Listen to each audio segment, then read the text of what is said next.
Ayun, so ayun na nga guys, tapos na tayo sa duty natin. Ah, galing. Tapos tayo sa duty. Okay naman ang trabaho.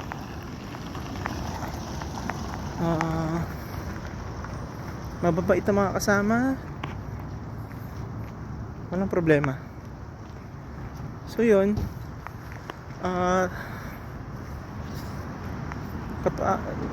Ako medyo hindi na ako masyado napagod kasi nga nasanay ako sa trabahong restaurant. So yan.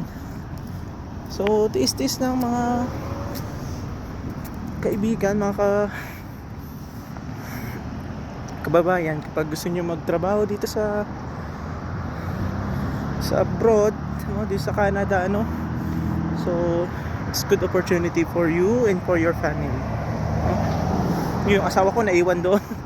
Mamaya pa siya lalabas mga 9, so babalik ako pa yon kasi magagalit yun sa akin. So yun guys, gusto nyo mag-apply dito sa Canada,